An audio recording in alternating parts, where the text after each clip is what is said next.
important to have a plan and understand what your goals are. In fact, my camel out there is suffering right now with a broken back.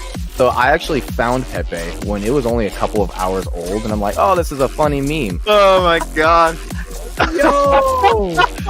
Who is this Degen? The old man is swing trading over years at a time. And it's like, that's where the real money is made. The answer is a permanent loss. With single-sided staking, you don't have to worry about impermanent loss. If you're aware, if you're disciplined, you can hone that into further financial growth. Financial freedom, to where you can actually live life and not have to be constantly living paycheck to paycheck. I mean, that's the ultimate goal, more or less, right?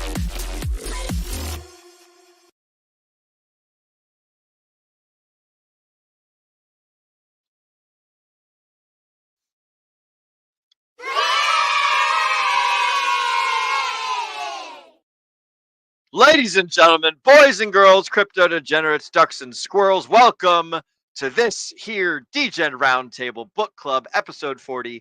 My name is Will Stevenson. I'm going to be your host for tonight. We're going to be covering The Value of Others by Orion Taraban. For those of you guys that don't know, Orion's actually got he's got his own YouTube channel, so I'll drop that in the links at some point during the show today. But this book is called The Value of Others, and it's about intergender relationships between men and women and how to maximize your ability to have good, positive relationships with people in your life. But before we get into the book, we're going to get into finding out who's on our panel tonight. We've got Zenith, we've got Farmer J, Nate McGettit, Mrs. McGettit. We've got the whole crew tonight. It's going to be a good one. For the folks at home who don't know, Zenith is one of the macroeconomics specialist and a little bit of a jack of all trades, master of none. He's also one of the hosts here on the Degen Roundtable, and he likes to dabble in the legal system. Farmer J is a fantastic electrician down in the southern half of California, having a great time fixing wires and making sure that everyone down there is living in degeneracy under the 405 freeway in the little Hexaco tent city they got going on there. Glad to have you as well. We've also got Nate McGettit and Mrs. McGettit, the fantastic duo. Mrs. McGettit is our wonderful producer for the show, and Nate McGettit is a little bit of he's kind of like a master of all trades, or jack of all trades, master of none, but he focuses specifically on interjecting himself into all the different little communities. Man, I am just on a roll today with the tongue twisters. But he interjects himself into all the little communities in the cryptosphere, whether it's on Pulse Chain, on Phantom ecosystem. He messes around with some of the stuff over on oh crap, I keep forgetting on all the other ecosystems. I know you've talked about Base before, you've talked about other things, but ladies and gentlemen, boys and girls on the panel, I know I've missed some things in my introduction, so let's figure out what's new and exciting with you, starting with my first and foremost Mr. Co-host, Zenith. What's up, bud? How are you doing? I am doing pretty well. I got myself actually a bit of a wardrobe upgrade going on tonight. Oh, yes? Oh, look at that. We've got the Zenith, a.k.a. also known as. What a beautiful I love it, bro. Yes. Yeah, so Wednesday night, Will gives me a call on the phone. He says, hey, did you get that package? And I was like, what are you talking about? He says, check your mail. And I find it, and he sent me this as a gag shirt, because apparently I use this phrase too much, but yeah.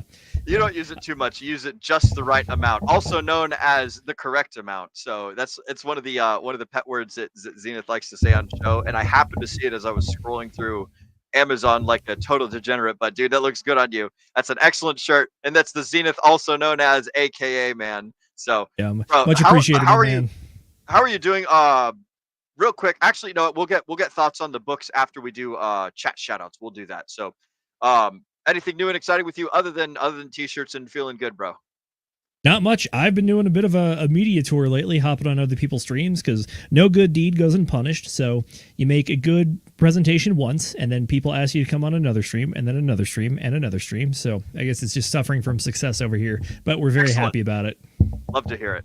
That's excellent. Yeah, outstanding. For those of you that don't know, he was on RG3's stream, or he's on the F and Hangout quite a bit. You were just recently over on Access Alive, and then we're Game Theory Gang with Matty Allen. That's and right. over on Corey Geary. I couldn't get on YouTube without seeing Zenith. He was on everything.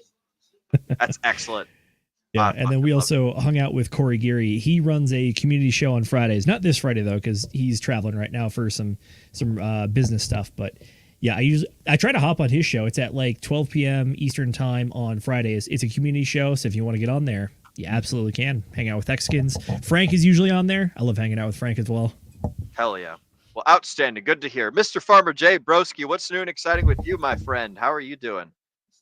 I'm doing great. Just got home from work from hooking up some wires, and now I'm back here home under the freeway with this fake background.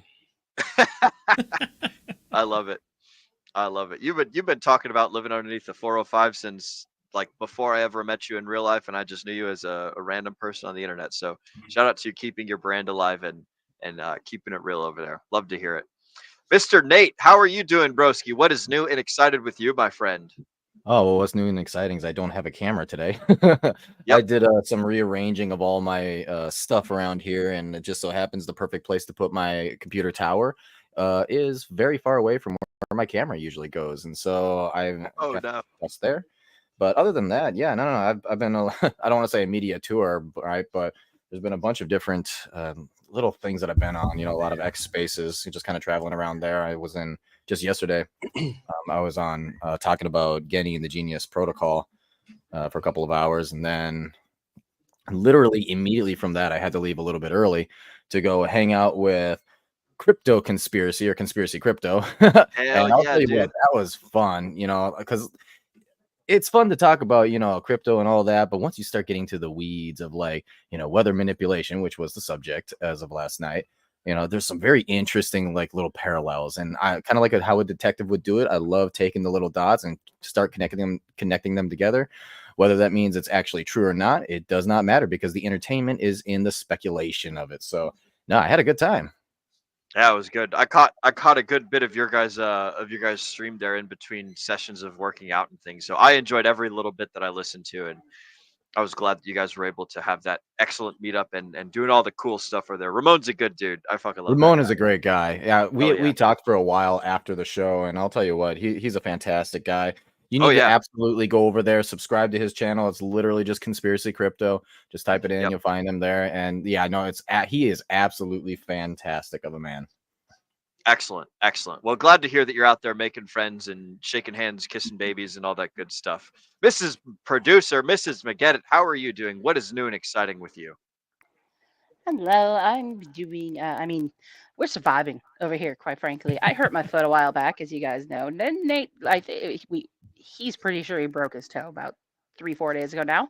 And then Soren got sent home sick with, I guess in his school, something called hand, foot, and mouth disease is going around, which I had never even heard of until now. And his nurse is like convinced he has it. And he has like none of the symptoms other than a fever, but she like refuses to like give in on this. So I finally called the doctor, showed him to her, and she's like, he looks totally fine. And I'm like, yeah, you're telling me. But anyway, so he's been home the last 3 days now.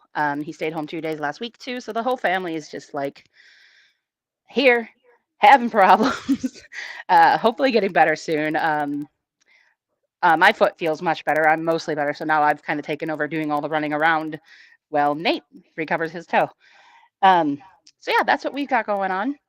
Other than that, been busy this week. I made new elements for the channel for Will's campfire stories. So that was fun. And I mean, that's really it. That's about all the updates I got. Just doing our thing and getting ready for book club. Excellent. Glad to hear it. Outstanding. Well, not only is it outstanding to hear how my fantastic panelists are doing, but it's also outstanding for us to interact with the folks at home. So we're going to do some upside down chat shoutouts today. So Mrs. Producer, if you don't mind, let's go ahead and pull up the chat shoutouts, and we'll go ahead and shout out the folks at home who are out there listening live. Shout out to all you guys on replay too. You're just as awesome and cool, but we especially like to promote the folks that are here listening live with us. In fact, our very first Degen that was dropping comments today was none other than Mr. Kenturian54X saying, "Happy Friday, Degens. Happy Friday to you too, good sir. Glad to see you." He came in early, about an hour 15 before the stream, dropping this comment off. So good on you, broski. You got the first commenter of the day award as usual. You got like a 95% strike rate on that title. So outstanding. Good to see you. Next up, we've got Agent J of the Degen Roundtable. Some of you guys might know him as our great value technical analyst. Agent J says, As a fairly introverted person, I thrive much more around people, especially the right people. That Attaboy.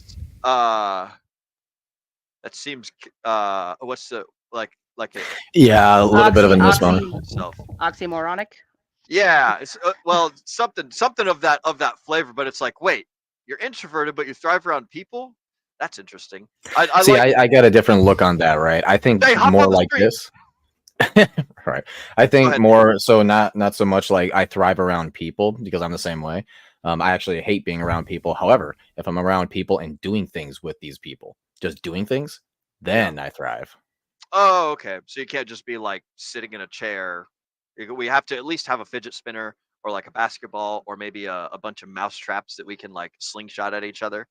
That would be Or pretty we could fun. go build something too. Maybe cut down Yeah, porch. I like Just- it. Or wander just- around the woods. Just grab the boys, grab a bunch of old car batteries, and just go chuck those things in the ocean, man. Have a great time. Yeah, okay, there we go. He actually, Mrs. Producer, Mr. Agent J just put up a response if you wouldn't mind pulling it up at the bottom of the comments. He is introverted, but does better around people. Hoping that makes sense.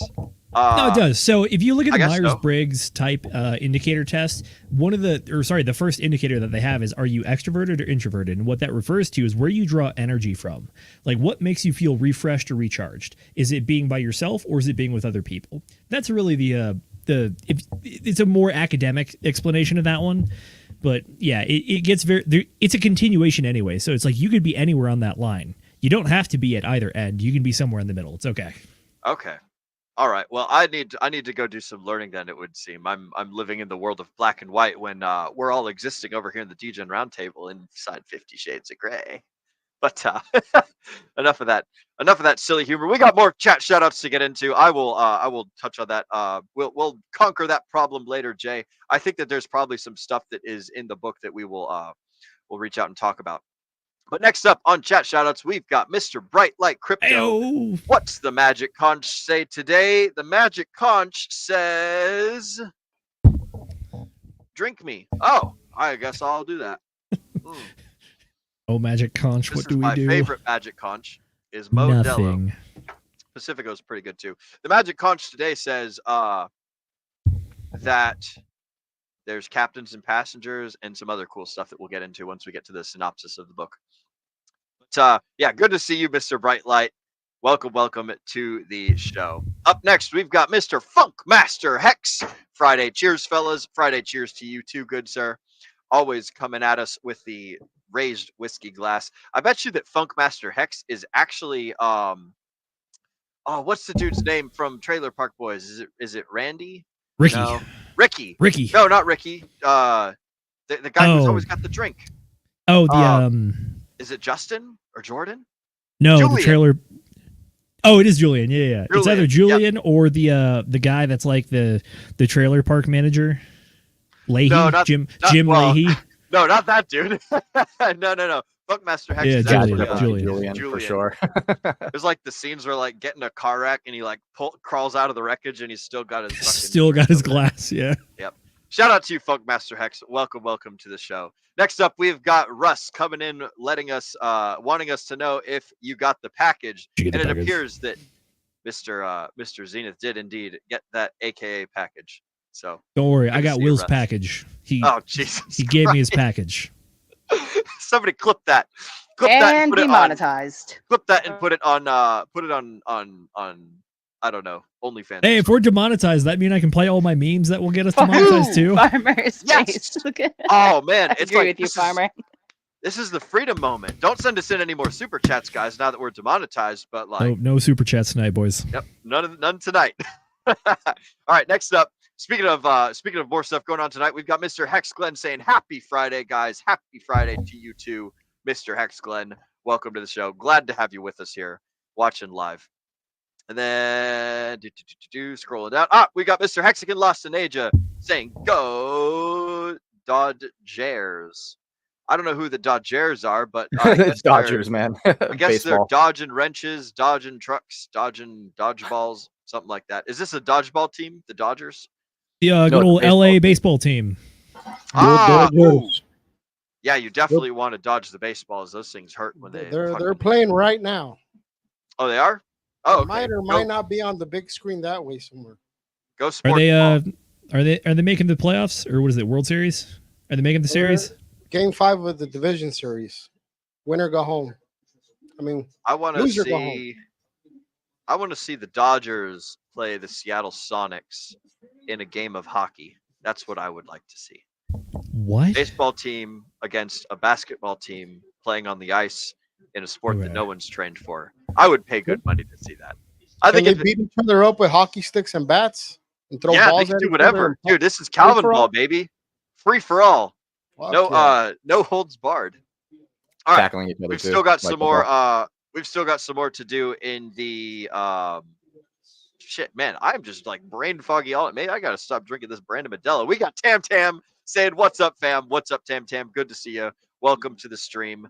And game 5 must win. Julian. Yep, I'm just kind of looking through the chats and things. That's all of the chat shoutouts. So, ladies and gentlemen, thank you for joining us today. We very much appreciate you guys. Go ahead and smash that like button, like that smash button, however you want to say it. And we're going to go ahead and get right on into the show. So for those of you guys who don't know, for those of you guys that don't know, Mr. Orion Taraban is a clinical psychologist, and he's been a part of the red pill space for a good bit now. He's got his own YouTube channel. He does his own podcasts and stuff.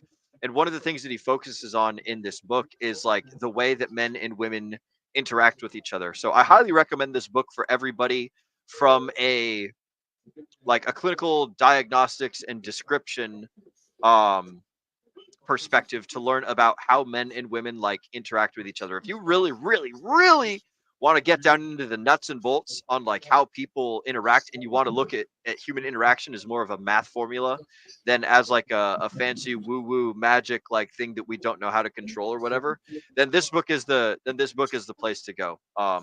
He really breaks down like pretty much every aspect that I can think of about dating, about sex, about how men and women transact with each other, and how like at the end of the day, like having a relationship with your loved one, having a relationship with your family, having a relationship with your friends, with your boss, with anyone, everything is some sort of transaction where it's like we perceive on our end that we're getting a thing that we want from somebody else, and we're giving them something that they want in exchange, and the sum value of what we're receiving is greater than the sum value of what we are giving, right? And so that's a positive relationship. A negative relationship is when you are giving more from your own perspective than you think than you perceive yourself as receiving, and that brings up resentment. So if you want to have like positive relationships with people, the general idea is you figure out what they like, and you give them the thing that they like that's easy for you, right? That doesn't cost you a whole lot.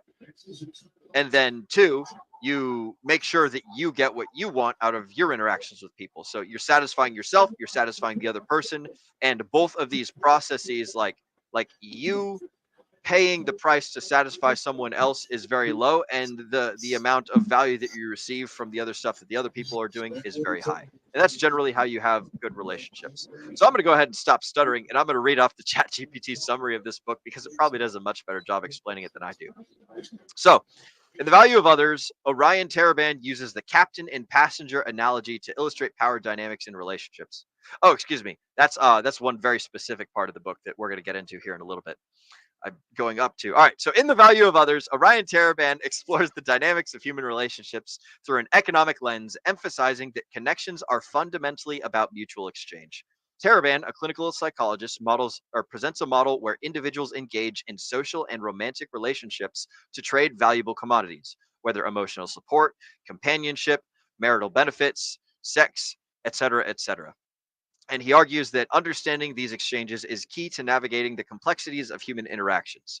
The book delves into various aspects of relationships, including the role of power, attraction, and social ranking within what Taraban describes as the sexual marketplace, i.e., if you consider everyone having a number assigned to the value that the opposite sex considers that person to have. So like a very attractive person to the opposite sex would be very high on the sexual marketplace value like number indicator system. A person that is very unattractive would be low on the sexual marketplace value indicator system. Now, not all of these numbers aren't like set in stone. They're not guaranteed. It's kind of like a fluctuating thing, and it depends on where you're at in the world, what stage you're at in life, yada yada yada. But like generally speaking, people can come up with like a roundabout mean median mode type of number for where they sit by taking in feedback from the opposite sex, opposite gender, and just necessarily understanding like what are the things that the other gender or the other sex likes versus what are the things that you're capable of doing and the type of person that you're capable of being. So that's a sexual marketplace. And he highlights how social and technological changes impact these dynamics, urging readers to consider the foundations of connection in modern times. By emphasizing the importance of empathy, vulnerability, and negotiation, Taraban offers insights on how to foster meaningful and balanced relationships. The work also critiques the effects of digital communication, warning against the superficial connections that are often fostered by social media and pornography, while providing strategies for maintaining genuine relationships. The overall message of the book is a call to actively cultivate and invest in social bonds for long term fulfillment and well being. So that's the general summary of the book.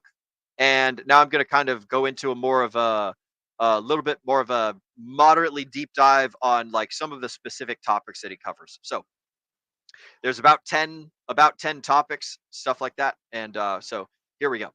So one, the fundamental need for connection discusses why humans are biologically driven to connect and how this impacts overall well-being. Not incredibly like crazy information, but this is just like, setting the stage for further on in the book.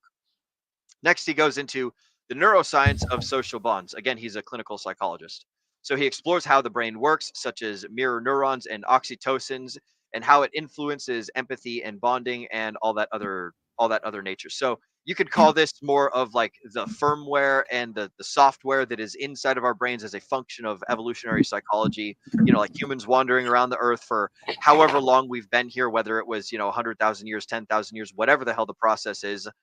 Our bodies have developed in such a manner as to solve problems and reinforce behavior that works well. Like the Neanderthals are no longer alive because they were nowhere near as violent as Homo sapiens were. And so we basically killed them all out of existence and outbred them all out of existence. And so they're gone. So basically the stuff that we have that's inside of our brain works for a reason that is based on years and years and years and decades and eons of time, however you want to calculate human existence on the planet.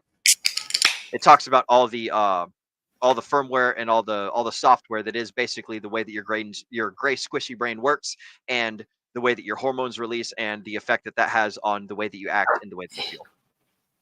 So then he goes into the power of empathy, differentiating between cognitive and emotional empathy, and emphasizing its importance in relationship building. He then also talks about the role of vulnerability and highlights the necessity of vulnerability for authentic connections. And so this isn't vulnerability from like a take off my shell and show you my weak points kind of perspective. This is vulnerability of like talk about things that you don't normally talk about in order to experience like genuine closeness with people. He also talks about the impact of technology on social conditions, and this is later on in the book, where he analyzes the dual nature of digital communication, how it's both helped us and hindered us as far as it goes for creating genuine relationships. So, like, for instance, us on this podcast right now, we're having genuine human interaction. We probably would have never met in real life had it not been for the internet, had it not been for social media, had it not been for the courses that we all took together and met and everything. But on the flip side of the token, when it comes to dating and interpersonal relationships, social media and porn in this modern day and age, they tend to have a it solves the chemistry problem inside of the brain for many of the people. So like social media solves the attention necessity for women, and then pornography solves the sexual access problem for men. And so we have a whole lot of people that are basically solving problems that would normally be solved with human interaction, and now folks are turning to the online sphere to basically like as a pressure relief, or as a dopamine fountain where you can just get constant reinforcement, and you don't have to put in the hard work and do all the legwork that was necessary in the ages far gone. So social media allows us to connect, but at the same time, or like not just social media, but the internet in general, communications having expanded exponentially allows us to connect a lot easier. And with that comes a whole bunch of like basically people are solving other people's biological problems, and it's for the weak-minded, it's robbing us of genuine human interaction. And so we see that a lot in the West and in society today. Another thing that he talks about is diversity in social circles, stressing the value of interacting with diverse groups for personal growth and empathy development. He also talks about the value of community, focusing on the importance of community involvement for identity, purpose, and well-being. He speaks at length about navigating conflict and provides a ton of strategy and backup and not backup information, reinforcing information, foundational information on how like human beings work and how to maximize your ability to affect other people positively, so that way you can resolve conflicts constructively and have good relationships. He talks about self-awareness, explaining how understanding oneself is crucial for forming and maintaining healthy connections, and then about cultivating gratitude, offering exercises for integrating gratitude into relationships to enhance satisfaction. So that's pretty much the comprehensive guide on the stuff that he talks about in the book. And then the final thing that I'm going to summarize before I start asking the panel questions and we do stuff is the captain and passenger analogy. So the captain and passenger analogy is like core fundamental to this book, where he describes like the way that people generally operate when they're having an interpersonal relationship, like two people that like love each other, or they're conquering a goal together, or living together, or whatever the hell. Is people generally fall into two categories. There's the captain and there's the passenger. The captain is the one that like more or less leads the relationship. The passenger is the one that more or less has to test the captain constantly and make sure that the captain is the man and knows what he's doing and has a set plan and everything. And then they follow and they assist the captain in the journey for wherever the destination is. So we'll get more on that as we go through the questions later. But I'll go ahead and read the ChatGPT analogy now that I'm done with my own. But basically, it's an analogy to illustrate power dynamics in a relationship. The analogy represents how individuals interact based on the distribution of power and influence. In his framework, the captain is the one who holds authority and direction, steering the course of the relationship. This person makes decisions and has a higher degree of control, often influencing the outcomes and setting the terms of the interaction. The passenger, on the other hand, follows and reacts, having less influence and control. However, passengers sometimes challenge the captain's authority when they feel dissatisfied or see an opportunity to seize more power, akin to a mutiny. He talks about mutinies quite a bit later in the book. There's some questions about that as well. Taraban emphasizes that when faced with such challenges or attempted mutinies, the captain's response is crucial. Successfully calling a bluff or maintaining the course reinforces authority and stability. However, repeated mutinous attempts indicate that the captain may have mishandled the situation initially, weakening their influence. This analogy helps Taraban explain the importance of maintaining balance and attraction in relationships to prevent power struggles, advocating that leaders, captains, stay consistent and strategic to minimize these risks.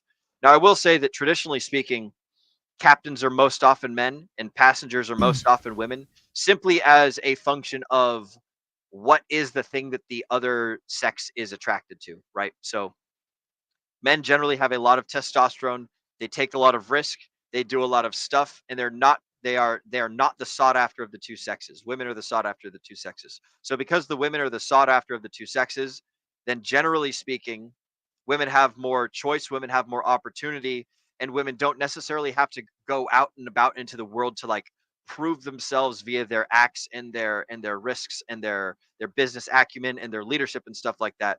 The women are like, more or less, because there's a bunch of men pining after them, the women get to choose which man is the best man, and then they like, and of the options that are available to them, they get to pick which one they want to hang around, and then they settle with them, and yada yada yada. So basically, the captain has to be the fucking top dog, and the passenger has to be discerning and able to call bullshit and figure out which captains are full of crap and which ones are actually like, salt of the earth, good leaders. They've got a destination, they've got a ship, they've got a course plotted, they know what they're doing, et cetera, et cetera. So that's the quick little summary of the book.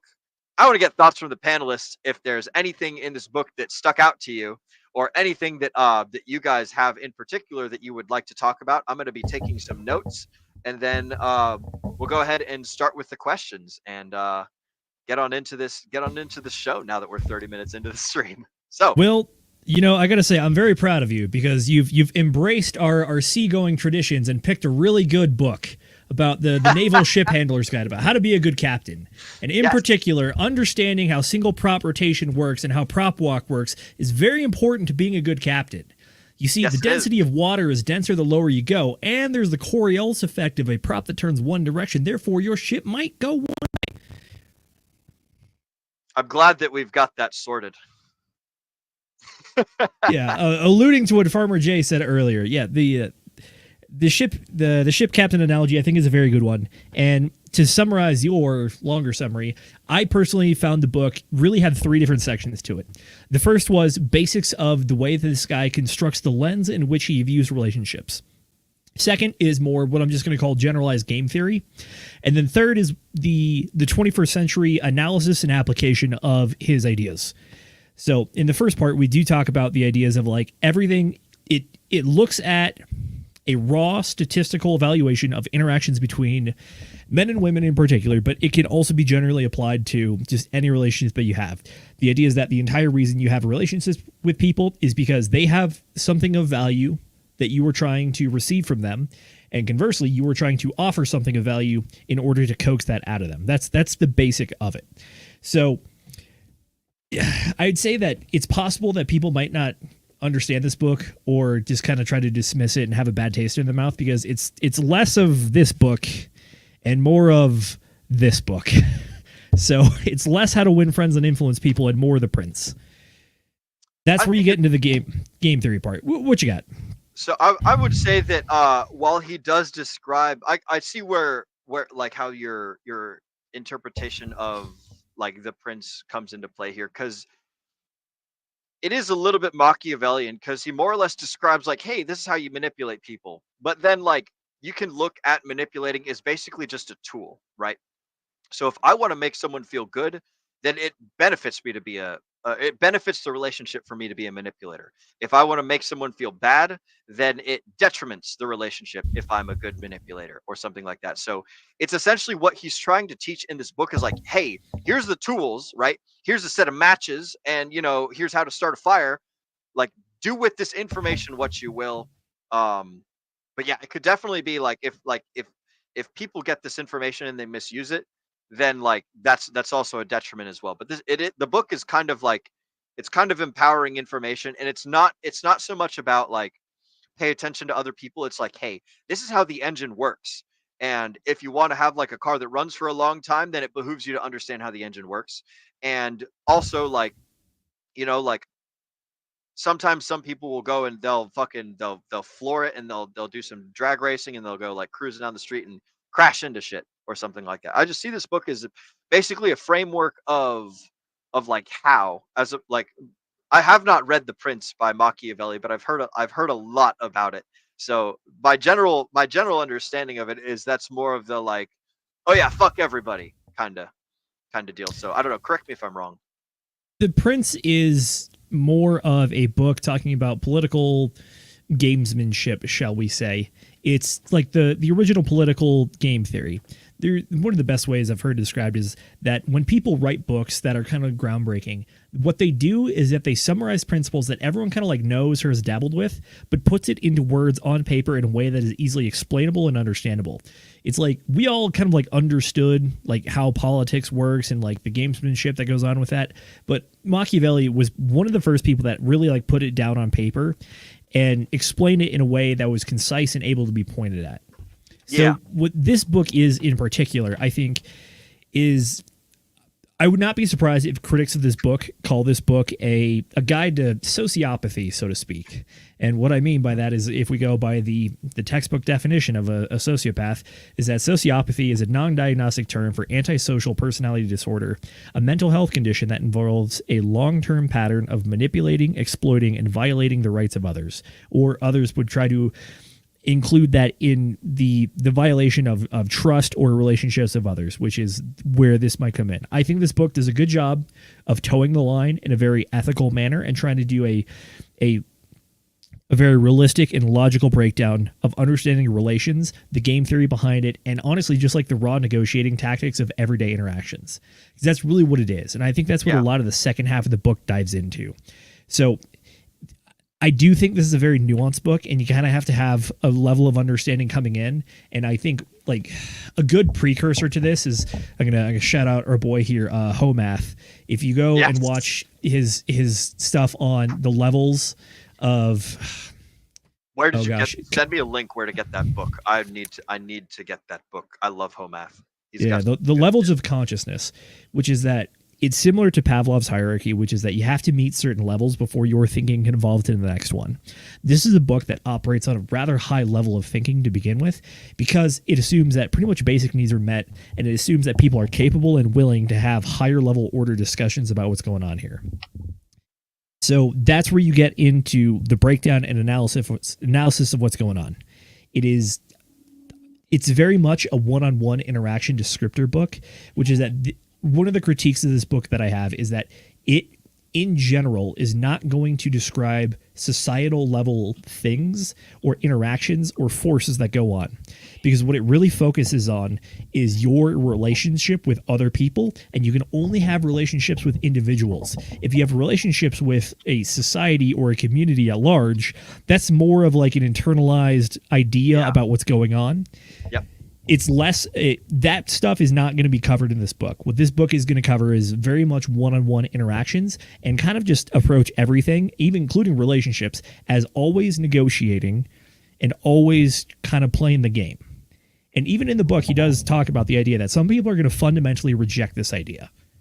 And people are generally going to push back on this idea because I think on the societal level, especially in the current climate, this kind of stuff is very frowned upon just based on the trend that things have been going, especially in the first world. So I think that this book definitely operates on higher orders of thinking, and you got to be willing and able to leave some preconceived notions at the door and also a bit of your emotions as well.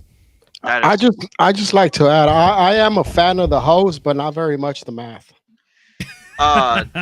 Farmer Jay, I want to toss it over to you because I know, and I'm sure the audience is familiar as well. You're not terribly fond of the more red pill community, the manosphere and stuff. No, I am. It's just I'm not very fond of certain people in the red pill. Yeah, sure. So, and to be honest, this book, like first of all, I think he used the analogy of the captain with the boat way too much. Yeah, like it was overkill. And to me, it sounds like that was his only thing that was original. To be honest with you, everything he wrote in this book seems like because this is a recent book, right? It came out this year. April this year. It seems like it was more of a recollection of everything that's been said on YouTube for the past 6 years, like down word for word, like the analogies what he talks about, his talking points. I know there's other books in the space, right, that are older, but they have their own spin on it. The only spin he put on it was literally the boats and the captain. The boats Everything seems like boats and hose. Boats and hose. Yeah, Gotta boats and hose. have Like he boats just and literally hose. took everything he literally consumed for the past 6 years on YouTube and put it into a book. I'll be quite honest with you. So I was not a big fan of this book at all. Like, That's fair, man.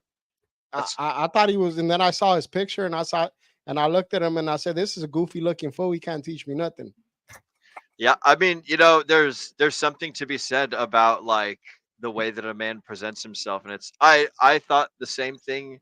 And and it's always the goofy guy. He's a clinical psychologist. He's not like some fucking shredded, I don't know, downhill mountain biker. I mean, it's no, he doesn't have to be shredded or anything. Do you mean he's not Sam Stevenson? Is that what you're referring to? No, yeah, he's not Will's brother, yeah.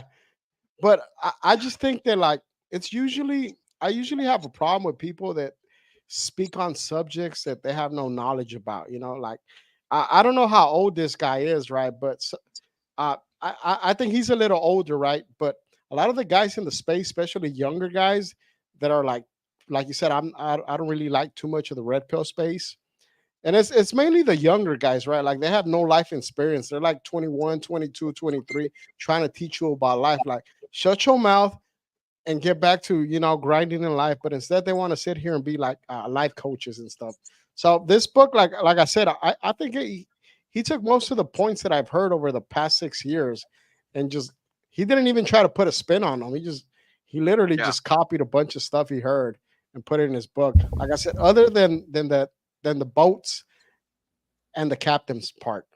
I'll give you a little pushback on this one, where I think that this guy kind of takes the next step but I agree with the majority of what you just said there, which is that if you have been involved in keeping up with the Red Pill space and the podcast scene and whatever, with like Fresh and Fit, the whatever podcast, the Pushback, all the cultural stuff, even political too, you will arrive at a lot of the same conclusions outside of the last 2 chapters. I think the last 2 chapters of this book are where he talks about the future and the application of everything that we've talked about up to this point and how he views his vision of the future, which is that in the last chapter in particular, he talks about how in the past there was traditional marriage and all the things that fit into that. But ever since the sexual revolution of the 60s, and in particular the invention of birth control, we've decoupled the idea of procreation and sexual interactions.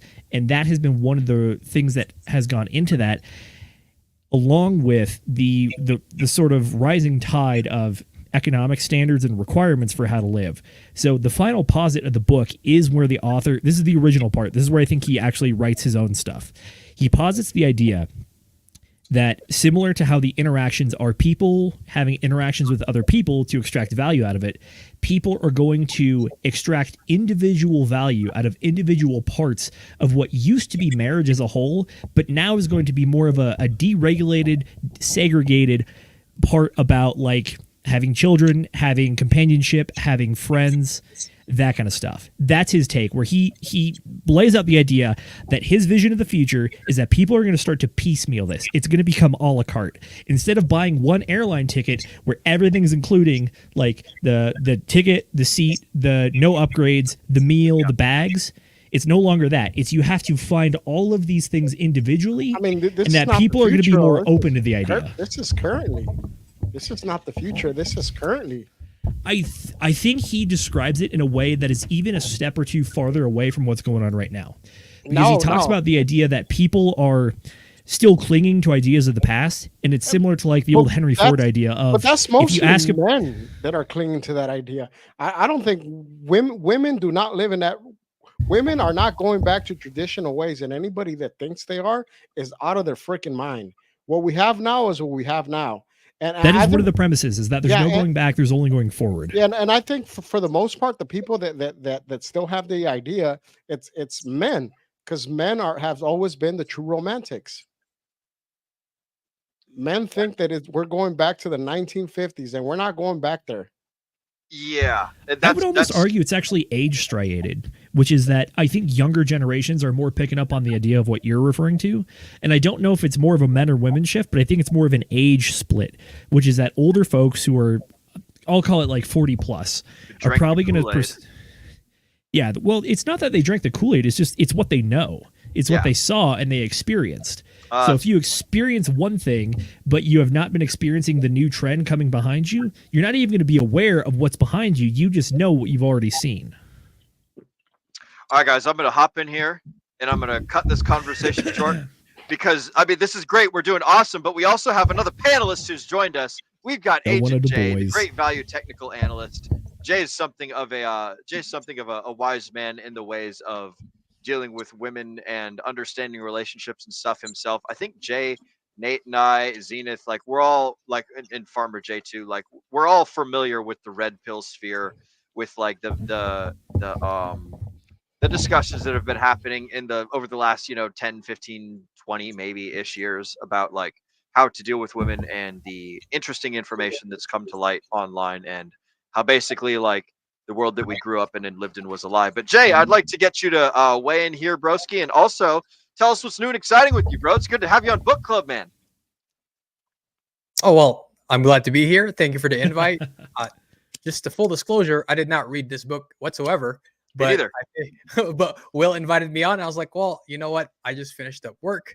I had a shower and I just wanted to hang out with the crew. So here I am. Hell yeah, bro.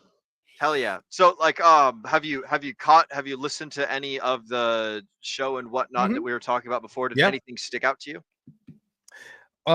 In particular, I would have to disagree somewhat with what Zenith said about relationships, in particular with men, right?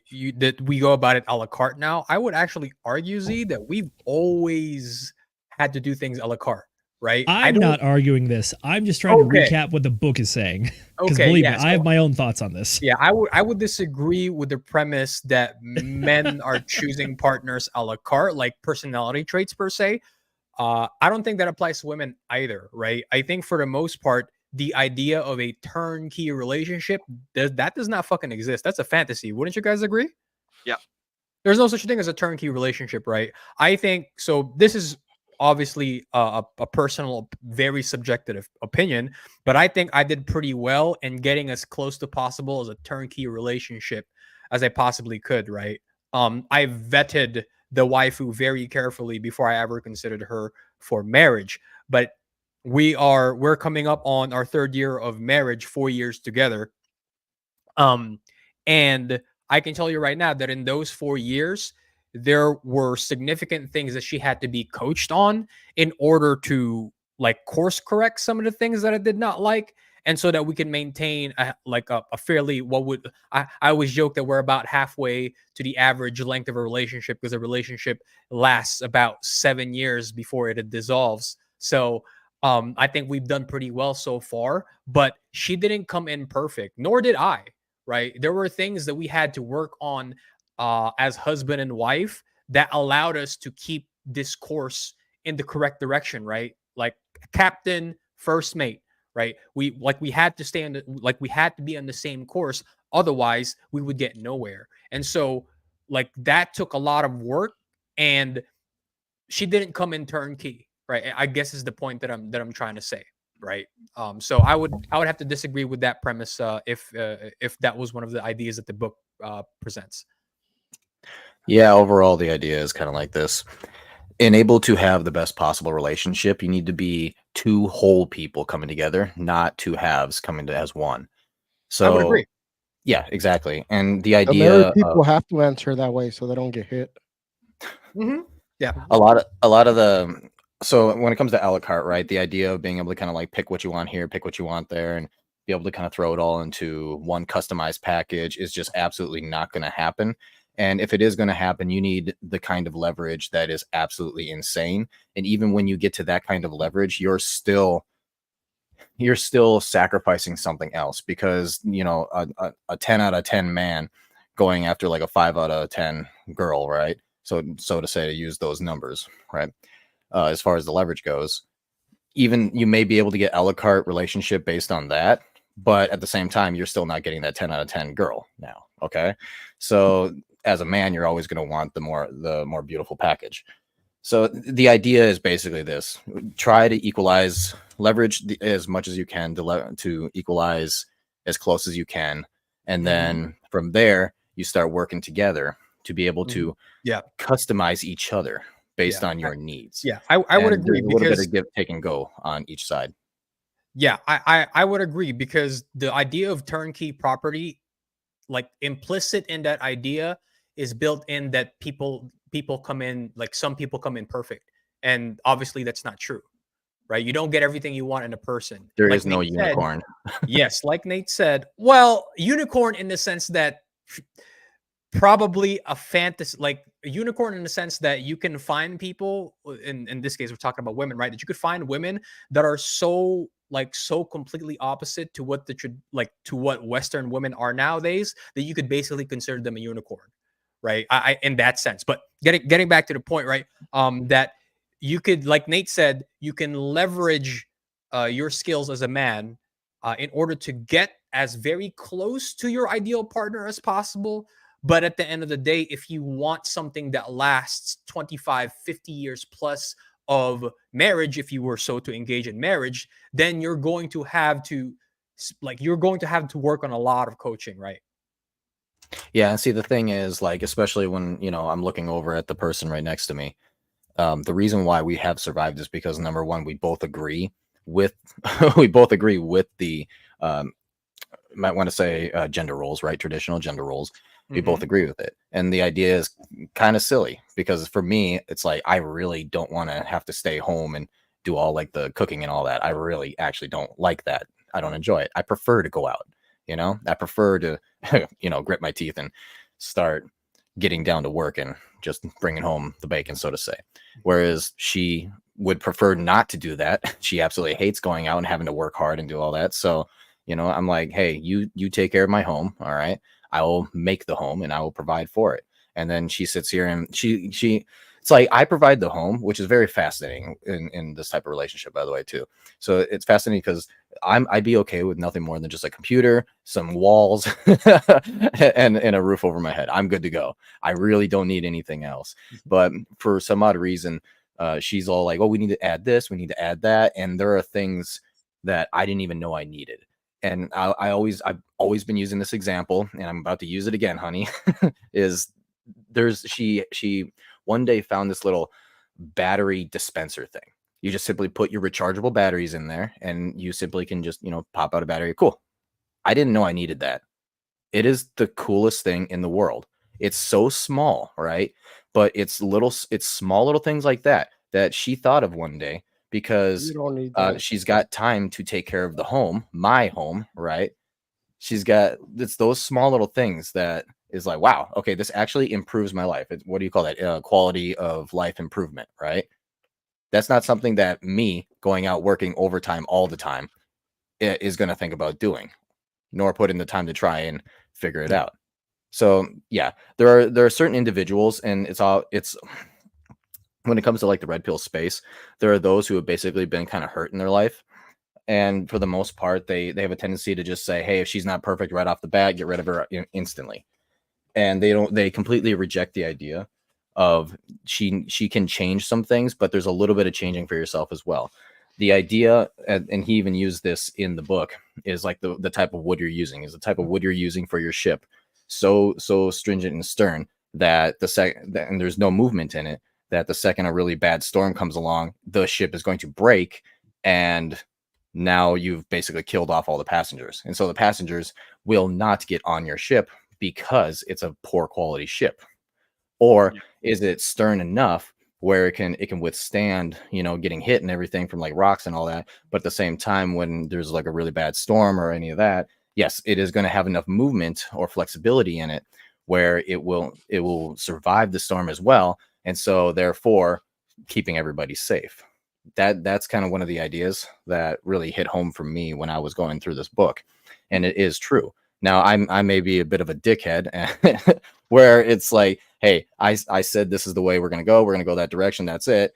And then basically Cass needs to sell the idea to me about why it is that her idea should be the one that I should implement. And, you know, we can find some middle ground there. Okay. But the thing is, she understands that, you know, I'm a stubborn mule and she needs to like sell the idea to me. But then at the same time, I understand that, you know, I can trust her on her opinion on things because she has found herself to, in my opinion, right? We've lived long enough together that I've learned that I can trust her opinion because she usually has a pretty good thought process when it comes to things. So, but yeah, you do need a little bit of take and give on both sides. That is a guarantee. This reminds me of you like the whole premise of treating it as, and to kind of take it in a more of a mathematical direction, treating it all as a, hey, am I getting a thing that I want out of this relationship, out of this endeavor, out of this excursion, whatever you want to call it, and is the other person like getting what they want? You know, is this a mutual like goal accomplishing endeavor, excursion, or something like that? Or are we like, are we both feeling great? Are we both feeling operating at a deficit? And it sounds like you guys have got that worked out pretty well. It's like, you know, the whole yin yang thing, right? Like the captain solved the one type of problem, the passenger solves the other type of problem. I've actually got a question on this subject for you guys, and this is more of like dialing it back, looking at it all from a bit more of like a 30,000 foot perspective. And it's like we have we are fortunate in that we know this information, that we've been um inundated's the wrong word, we've been immersed in this information for probably years now, or something to that extent. Like we've been living in this realization that like the world is not all like Disney tales and pixie dust and fairy tales and living happily ever after, and you know, going and finding the magical girl and getting married and all that crap that we're like spoon fed in Western culture. It's a little bit different. And so we don't live in a world of ignorance, basically. And the question that I want to ask is based on the premise of ignorance exacerbates suffering. And so my question to you guys is, do you believe that people actively choose ignorance to avoid discomfort, or do you think that it's a byproduct of circumstances beyond their control? And this is specifically in the world that we live in now regarding interpersonal human relationships and things. So, Yes. Can you repeat the question before? do you think that people actively choose ignorance to avoid discomfort, or is it a byproduct of circumstances beyond their control? Yeah, I'll let Nate go. I got something after Nate. Okay, go ahead. No, my answer is literally yes. Oh, They do. okay. I was gonna say, yeah, I think he brings up an example in the book, right, about how certain Johns fall in love with their escorts, right? And Yep. I think there's certain guys that choose to lie to themselves that this person genuinely likes them, and she doesn't. Like this is literally her job to make you feel like she likes you, and that's why you're giving her money. Like Yep. it's strictly a financial interaction with somebody, right? So some people are very, I think, yes. So some people can be like they'll choose to be ignorant, and I don't know how you choose to do that though. So I've got- are you? Can I add on Because to that, Brown? yeah, ahead. but I was gonna say, how could you be that stupid? Like how? Like I don't think it's out of stupidity, Brown. I think people will, like you said, right, willingly choose ignorance because in some cases, right, it's a reasonable solution. Why would you choose to see the world for what it is when you can live in a fantasy? Living in a fantasy is a solution, right? But no, I there's completely, consequence- yeah, I there's a completely agree consequence, with right? you. You I completely agree postpone the with you and Nate, consequences. right? Yeah. My point is, I don't understand. Like, I can't see myself ever doing that. Like, I don't see what's wrong with some people's mentality that they can live like that. You know, like reality is reality. But yeah, but you're correctly right, right? Even like in that Matrix, right? The movie where that guy betrays them, right? And he wants to Yeah, go back into chooses the to go back. Matrix, even though he knows it's bullshit. But I mean, I guess some people would rather, like you said, just that for some reason. Brown, it's postponing the pain for later on, right? It's that this could it's possibly this be. I like the right. pain up front. Well, yeah. It's a difference in how you want to take the medicine, right? Because you could take the red pill now and face the harsh realities of the truth and suffer the consequences now, Yeah. or you could live in your ignorance willfully, and you might postpone some of the pain later on, but the ferryman is going to come knocking and he's going to ask for that coin, right? You're going to have to pay your dues somewhere down along the line. And I would argue that if you choose to pay your dues somewhere down along the line, the taxes you collect does not it's heavy. It's heavy. All I know, whoever one of y'all is a captain, I'm gonna hop on your boat and hijack it and ask you who's the captain now. Go for it, Farber. I would love to see you try. I want to toss it over to Mrs. Producer real quick. Mrs. Producer has not got a chance to speak on this topic. Do you have any thoughts on anything that we've covered so far, Mrs. McGinnis? Yeah, pertaining to your most recent question. Yeah. Which, correct me if I get anything wrong here, but you're basically asking, do people purposely live in ignorance? Yeah. Essentially. Or well, and the second half of the question is it a byproduct outside of their control, like of circumstances or something? Which, now that I read that question, I disagree with the frame of the question, but I would like to hear your answer, please. Well, mine is fairly simple. All I really wanted to kind of pitch in with here is there's a reason that there's old saying that goes, ignorance is bliss. There are many people who prefer to be ignorant of X, Y, or Z. Me, for example, I would not do well if I was exposed to seeing people getting killed in wars every day. I would prefer to be ignorant of that because it's not going to be helpful for me. I know it happens. It's not something I want to sit here and dwell on constantly because it wouldn't be a good space for me to be in. Correct. So yes, I absolutely think that is a thing. And in today's world, it's more so becoming even bigger of a thing to the point where it's actually kind of becoming problematic. Because now we create things that remove people so far from the real world that they're struggling to survive in the real world. And yeah, that was kind of what I had. I think I had more, but I kind of forgot what it was. Sorry. So it's like a tool then. So some people can use ignorance as like as a means to an end, and some people will just like accidentally stumble upon it or something like that. Is that what like Yeah, I guess. there's a reason to remain ignorant about something that you don't want to deal with, right? Yep. So like like perhaps these certain women that What's that? say like certain women that say I don't have a boyfriend because I haven't met Mr. Right yet. A Yeah, man rather that you than know, a man that she knows doesn't exist when she gives you all the requirements of who he is, and he's gonna come get her, and she's older. yeah, Like, yeah, nah, yeah. you're Okay, farmer, delusional. farmer. I'm like, you're Farmer, delusional. you're getting a little far in the weeds there. I mean, not that you're wrong. You're very I correct. think That is a huge Yeah. problem in the But I'm just Western saying, world nowadays. Where is that will for ignorance too, though? Like, yes, Yeah. it Of is. course, It is. yeah. Well, actually, That no. is- That's a product of our environment. I'll Though, say a that little bit. there's two things, right? If if it's not taught, it's not learned. So if people don't know things, they don't know things. But then like when you show them the things, then they have two decisions to make, Mhm. or they really have three decisions. They can choose to like continue to be ignorant, they could choose to act on the new knowledge, or they can choose not to make a choice, right? Those are the three choices that you pretty much have. Affirmative, you have hard affirmative, you have hard negative, and then you have soft choose not to make a choice. Most people regarding most things in life choose not to make a choice, so it defaults to the negative. But like I think that like when you present people with information, there's something to be said about the salesmanship for the information as well. If you tell Mhm. someone something that they don't want to hear, that they've been that's anathema to whatever they've been operating on in life up until that point, then they're probably going to ignore you.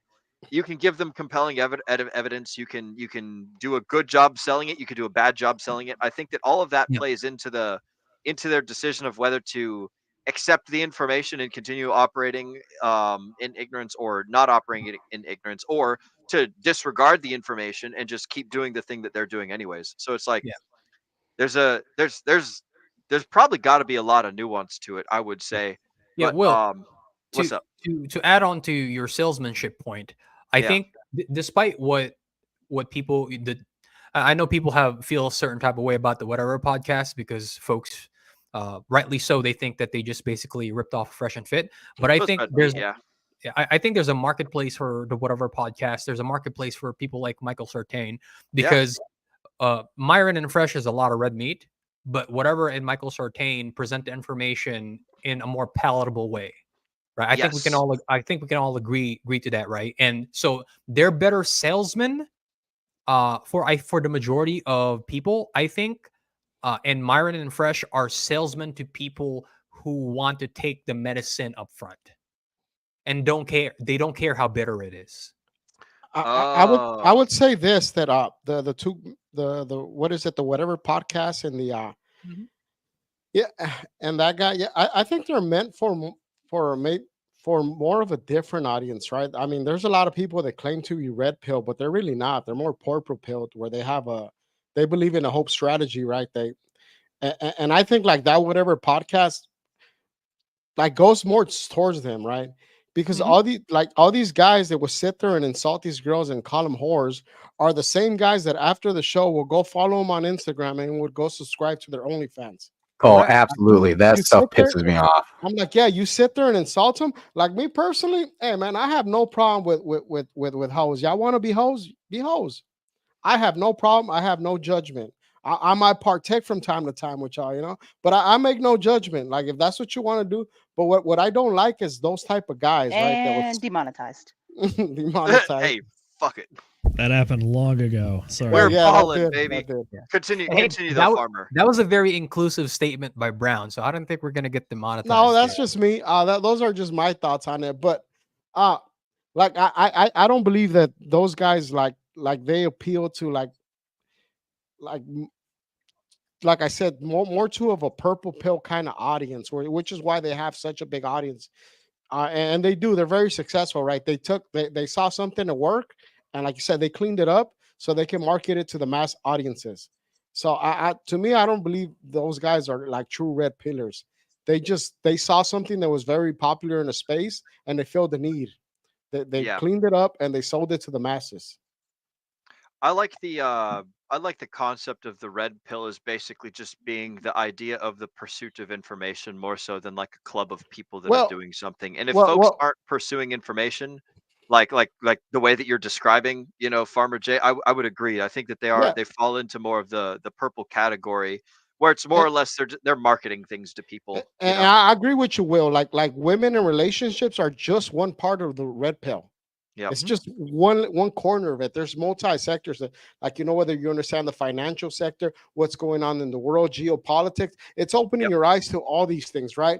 I mean, I guess just the book describes it itself, right? That like most men spent time in the pursuit of getting laid, right? So that's why this portion of the red pill is such, it's the biggest, because it has to do with women. When people talk women in relationship, right?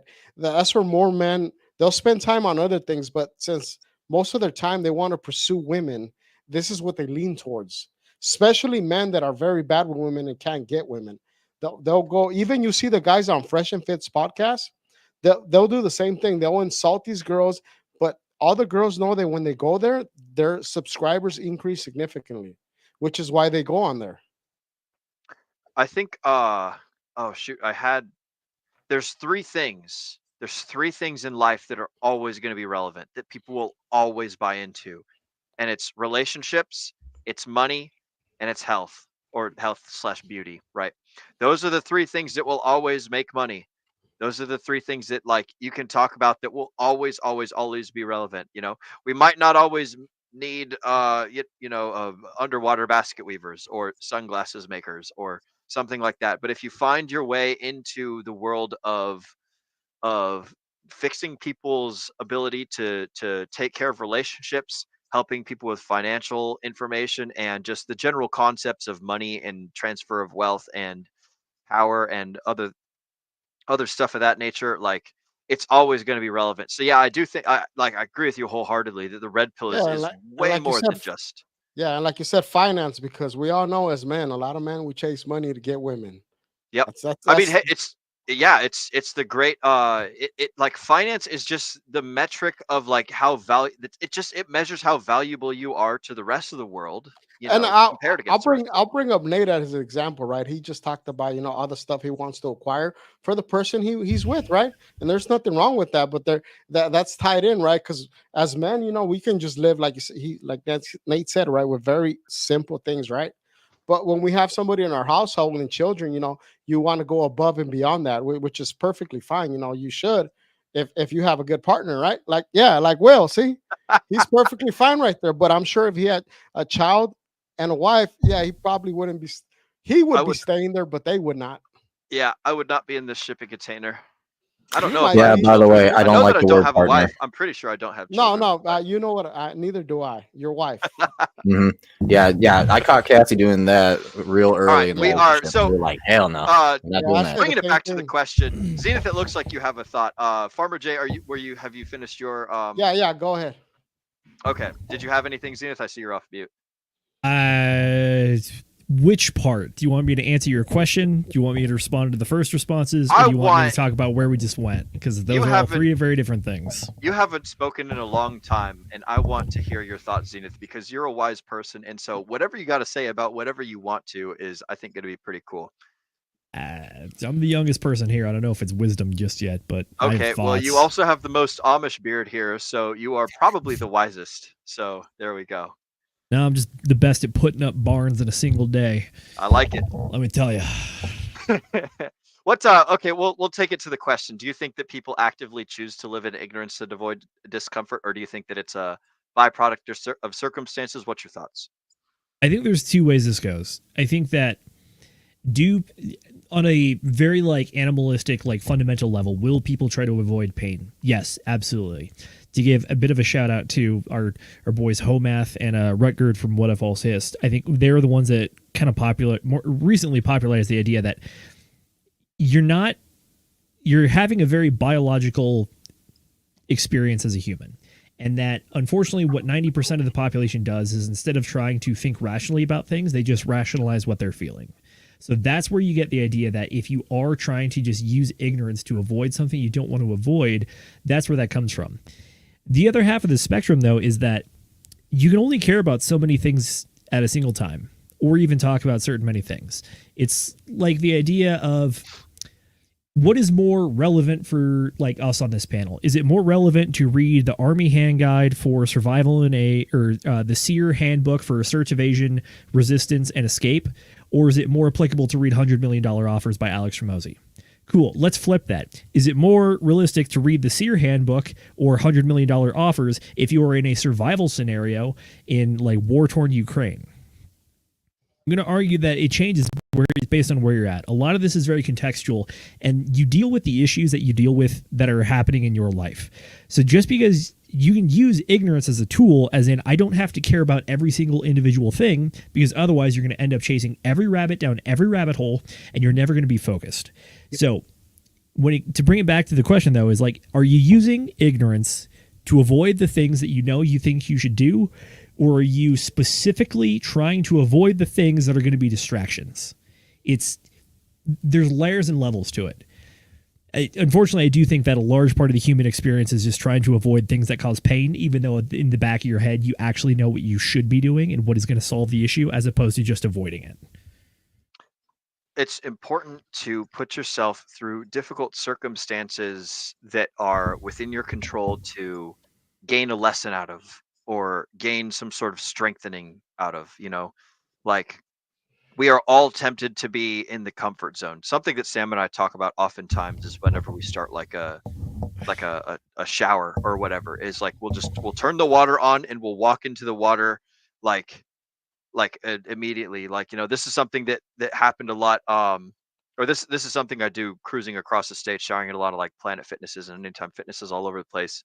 You just turn on the water and it's not going to be hot immediately, but you just step into it while it's still cold, and you get that that discomfort thing, because it's important to break the ice of comfort, to break the mold of living in this comfortable, fluffy world, believing that the world's all nice, full of fairies and dandelions and butterflies. It's like, nah, the world's a cold, cruel place. Like, snap out of it, go solve some problems, go figure things out. I forgot what it was you were talking about, but you hit that little the trigger button of discomfort and stuff. And it's like, I very much believe that people should put themselves in uncomfortable situations as much as possible if there's a lesson to be gained out of it. Don't do it just for the sake of doing it.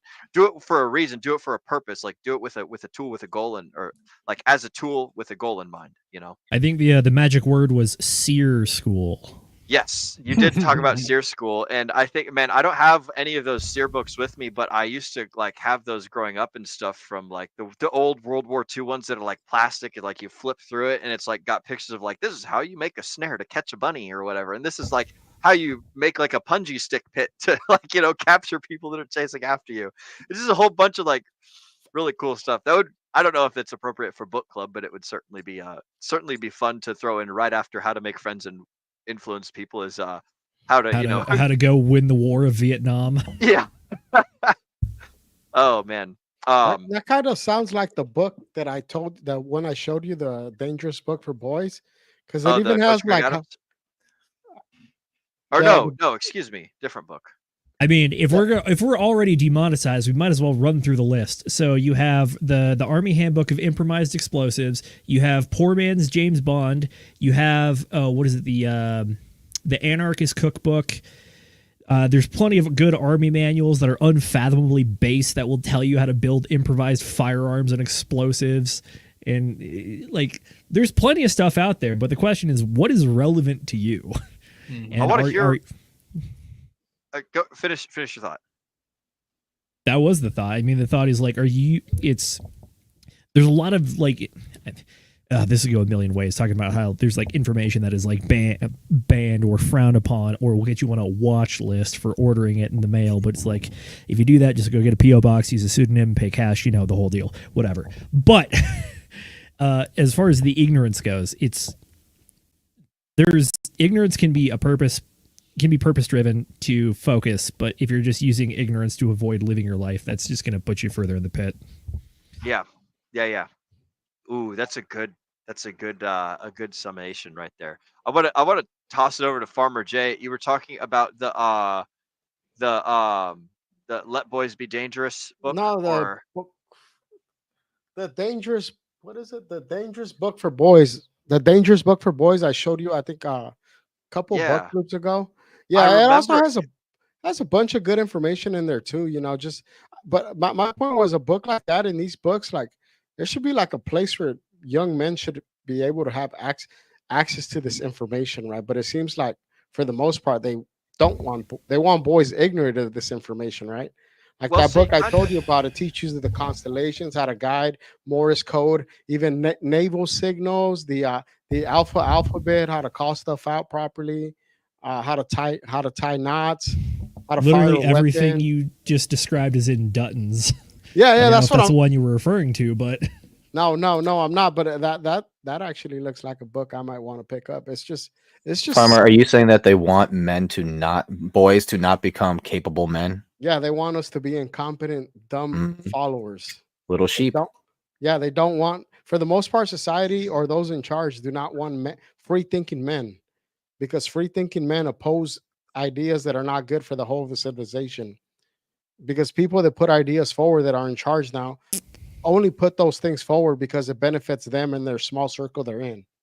Well, sure, yeah. So like to tie it back into the idea of people are always going to chase their goals, like the goals of the folks that are wealthy that have set up these systems in which we currently live in, like they're going to create the the the environment that encourages the continuance of the thing that they've already built But yeah, and the furtherance of their wealth and their power. absolutely. And They're living so, a lavish lifestyle, right? So they don't have a problem with the way things are. We have a sure, problem and with it, but yeah, they don't. honestly, like, and here's the thing, it's like it's up to us to determine like what are we going to do to get our things accomplished. Like they're currently chasing their goals, chasing their dreams, getting it done, right? So we can either be unknowing pawns in their scenario, we could be knowing pawns and, like, actively take the blue pill and be like, oh nope, put me back in the matrix, I want to live in the matrix. We could be, in like that weird purple pill zone of like, well, I kind of know some of the information, but I'm still gonna like live inside of other people's frame, other people's world. Or you can actively chase your own stuff, or you can like try and fight the system. I don't think that necessarily fighting the system is the best way to go at all times. I think that like just simply chasing the stuff that you're after to level yourself up, to make yourself the You, best you can be, You to see, get I all, was all gonna that say stuff taken I, care of. I don't think men really fight the system that way because I Yeah. mean I'll go back to how this book puts it, right? That we're all our captains of our own ship. So Yeah. whenever men see that something's fucked up, they just kind of go their own way. Yeah. Everybody takes their ship and they go about, right? Like Yep. they literally go their own way. There's no coordination there. They just see what's happening over here and they go away. But I'll tie it into, like we said again, that society, the people in charge of society want weak men. Weak men do not question things. They just go with the program. And Yeah. I think we've seen that over the past uh, couple decades, maybe 3 decades, especially when television was more prominent, right? Like if you think about all the male characters in TV, they were incompetent men. Some of the most popular series, Married with Children, The Simpsons, Family Guy, it's always like a strong woman that has to come in and rescue a man from his incompetence, right? Yeah. Like Yeah. they Yeah. were not, Yeah. so I think that's what pushed a lot of men away from the traditional sources of media and into YouTube, where we Yeah. finally started having discussions on what stuff we believed, right? Because, like you said, Probably. we're demonetized, right? So Yeah. back in the days, you couldn't put that on national airways, right? Yeah. But now that men are allowed to talk freely, which is what they're trying to shut us down again, right? We're not allowed to have an opinion. Any opinion we have is hateful for some reason, and it's not. We're just describing things as we see them. I wish there was like a button at the top of StreamYard that could be like, it's just like it's all green, and then as soon as you say the magic words like, "Hey everybody, Eric Charamella," it all of a sudden goes red, and now it's like, "Oh no, now we're demonetized for sure," or whatever. Jay, I want to toss it over to you, man. You've been a little bit quiet. But my specific question to you kind of tease off of what Farmer Jay was talking about a little bit ago. Have you noticed this sort of stuff in like commercials and in TV and in media? It's all about like um I don't want to say gynocentrism, but definitely like focusing on things from a female perspective and trying to get women to do stuff? Yeah. I will say that I was ignorant to those things until I discovered Brown's favorite person, Rollo Tomasi. Yeah. Right. Until I started exploring the red pill space. Once you consume that stuff, we were just talking about ignorance, right? You can deny it and stay within a bubble, or you can start to look at the world with open eyes and not through rose-colored glasses and see the world for what it truly is, right? And adapt to it. So yes, after consuming red pill content, those things have become more obvious to me, right? That it is, and you use the word correctly, right? It's a gynocentric narrative that's pervasive here in the West. And look, you can. Here's the thing, right? There are very few Andrew Tates of the world that can stick out like a nail and get hammered, and he's not going to get hammered in. There are very few of those things. I think if the overwhelming majority of men who may want to fight actually took up arms, they're going to get hammered back into place. So I can empathize with people who might not want to speak out, who might not want to do anything. I will say this though. If you've consumed the red pill and you see the world for what it truly is, you don't have to remain blue pill. You can take the red pill, but keep it to yourself. Give the pill to people that will listen to you, and you become more competent in that way, right? Because if the time, like if there is a time and place that necessitates you using those skills, at the very least you'll have them, right? But you're not out there taking up arms and fighting and getting hammered without the resources or the ability for any recourse, right? Until you get to a position like an Andrew Tate, like a Rollo Tomasi, like a Michael Sartain, I wouldn't fault you for not taking up arms and fighting, right? But I would very much encourage that you do take the red pill and you do take the skills and the competencies necessary that the Western narrative, right, that gynocentric narrative has been pushing towards you, right? To like, it's not okay that boys are just going to be boys, right? It's not okay that the Boy Scouts are going to be rowdy and they're going to do things that boys naturally do, right? Like, you take that information, you internalize it, and you realize it's a whole bunch of nonsense, and you just accumulate the skills necessary so that if the day comes that you do need to act, then you have them, right? I've got a perfect fucking transitional question off of that. And go ahead. You're really choppy, Brown. Farmer, we can't hear you. Packet loss. Someone's stealing his packages. We got. Hang on, I think we. Will, take it away for a second. All right, so my question is or not my question, but the premise is expose people to so much good data that the bad data is overwhelmed and becomes irrelevant. That's another central part of this book, is like, hey guys, like, I've got this information. You don't have to listen to it, but this is how everything works. Bam, here's my like little spiel about like his thoughts and everything, which, you know, like, to be fair and to give some credit to Farmer Jay's point earlier, yeah, it is the same talking points that we've been hearing on the internet for the last like 5-10 years, like all churned into one little book, which is nice from a marketing perspective.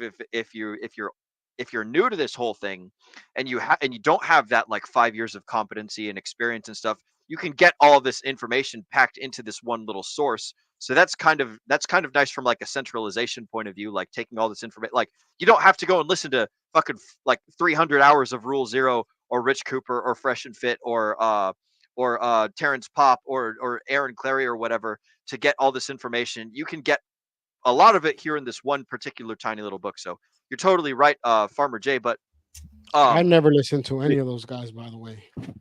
And hey, Will, I think I was just gonna say quickly. My point earlier was I'm suing Agent J for defamation. Oh yeah, I've never ever listened to Trollo, nor will I ever listen to Troller, nor have I ever read any of his books. Okay, Brown, I'm curious because like we align on so many things, But you just said you don't listen to any of those guys. Which red pill content creators do you actually listen to? Oh, there's very few I like. Like the one I like the most is Coach Gray Adams. Okay, okay, Coach. Okay, who else? That's all you need to listen to. He does like 7 hours of content a day. So it's mostly I listen to him because I have the same beliefs.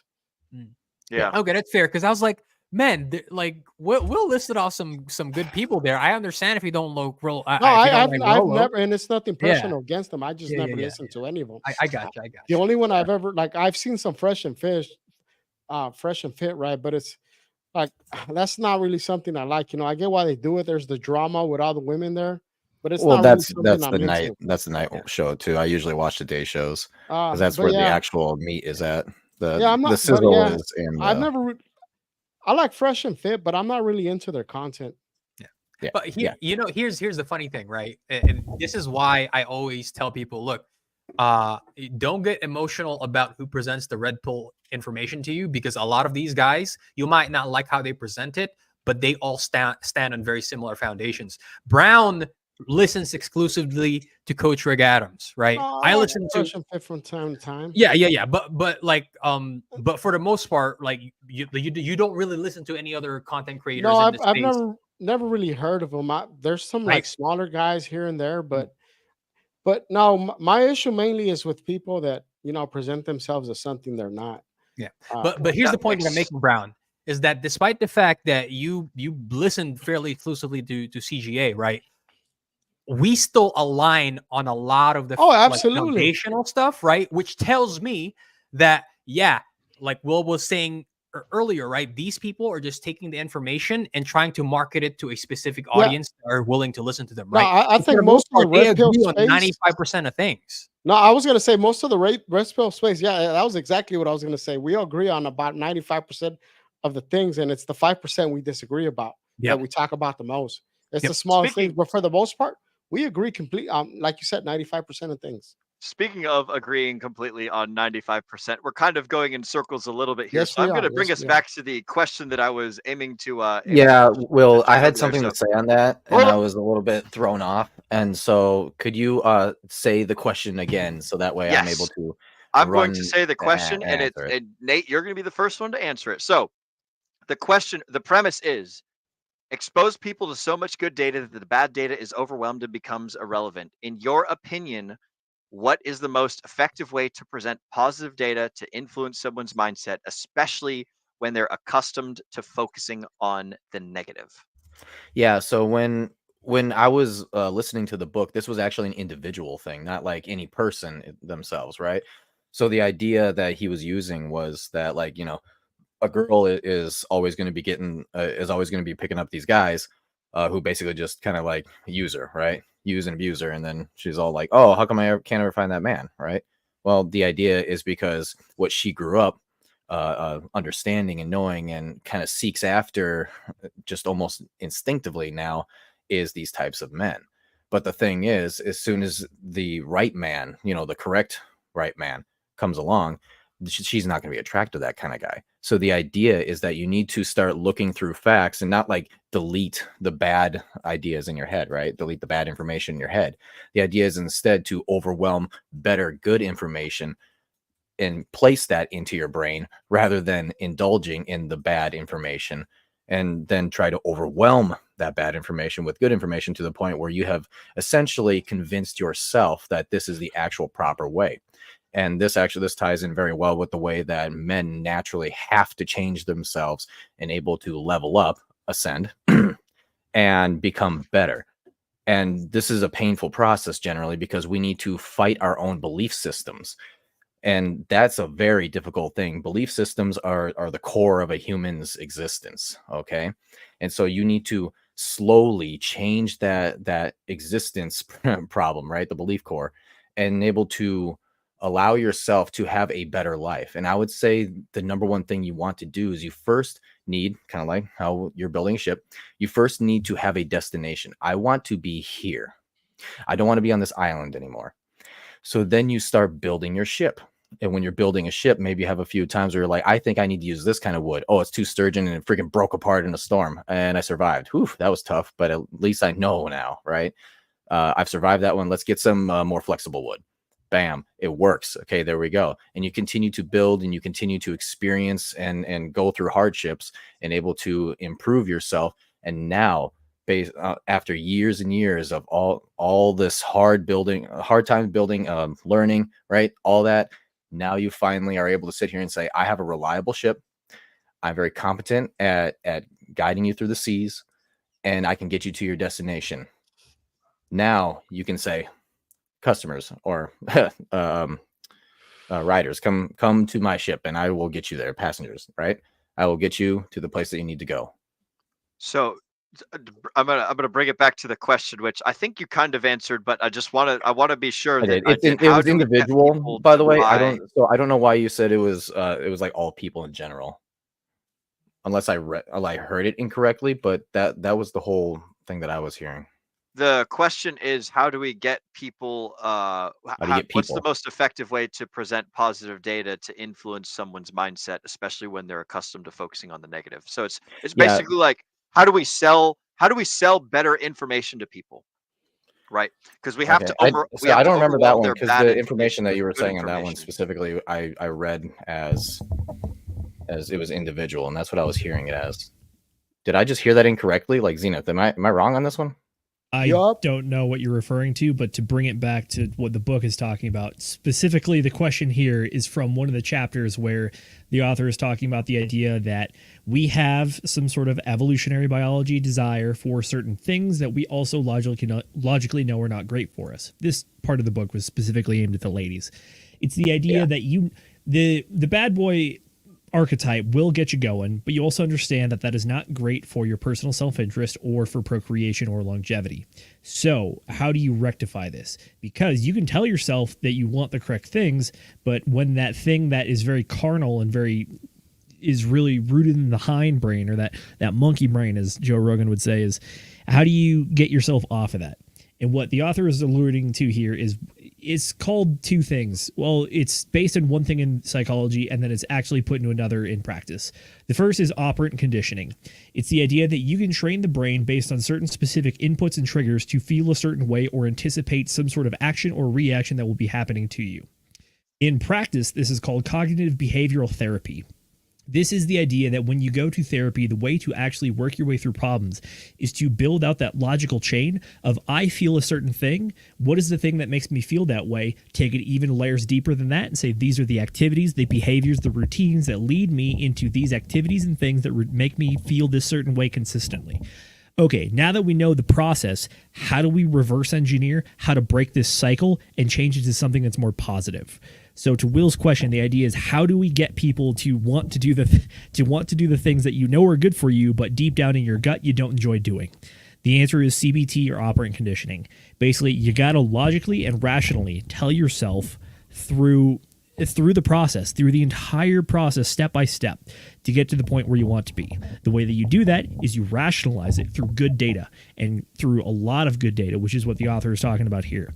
It's the idea that if you have been given bad data through the form of social conditioning, things you see in media, movie, music, interactions day to day, schooling, all that stuff, you kind of have to unlearn that, or you have to overwhelm it with better data, or the proper good data that will set you on the correct path, as opposed to kind of keep being inundated with whatever is being fed to you kind of subconsciously or even overtly through the things that you're seeing, being told, or hearing. So there you go. That's the answer I got for you. What? That was very... If you are unhappy with your situation, figure out what is causing you to feel that way. Figure out what are the things that you do that lead you to that common scenario, and then try to actively avoid that bad scenario. And then also reinforce it by rationalizing what are the good things that I want and how do I achieve those good things. Better? How about you just embrace your masculinity, man? Cuff your nuts and be a man. Look, I have there been many times where you try to explain to people why I do kind of the weird, crazy, adrenaline-seeking things I've done in the past, which is that, sometimes when things are hard and you're like, I'm pole vaulting. I got to get on the big pole and I got to go higher. There's a chance that I might not go far in enough and I get rejected on the way out. Sometimes you just got to reach in your pants. You say, what's down here? Oh, that's right. I got some balls. Let's go. How about you grow some bigger balls and you don't even explain your actions to people? If they like don't you want to be, fuck 'em. you want to be friends with the kind of guys where you look at that man and you say, how do you put those pants on in the morning? How do you get that waistband over those giant balls? Because you have the audacity. Baby oil, you know, you get some of that baby oil. You know? Not Diddy, no Diddy Yeah, here. you know, you get that baby oil on there and you slip them on.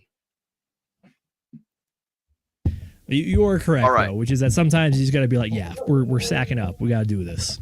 There is a point to being the beacon of the type of person that you want to see in the world.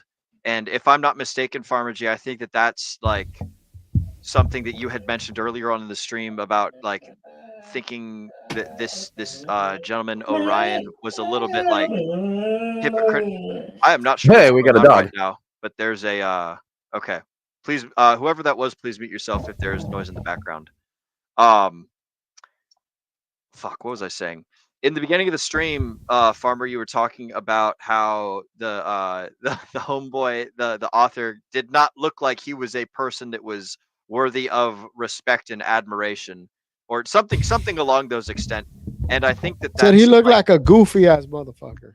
Yeah. So and here's the thing: is like, I agree. I would put, if I saw him and instead of seeing him, I saw someone who looks like Chris Williams, or I saw someone who looks like Tate, or I saw someone who looks like Michael Sartain, or like just like fuck, what's another negative. I would not even listen to those guys. We are not those guys.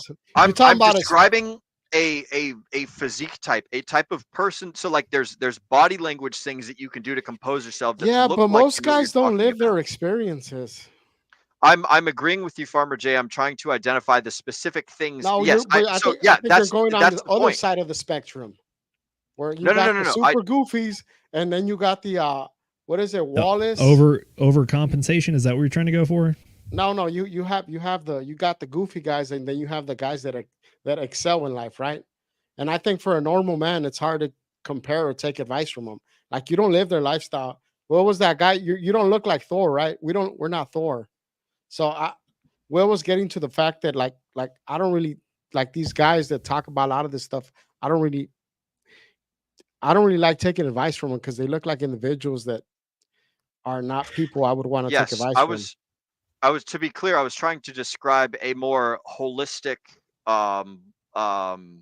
image rather than like specifically musculature or something like that.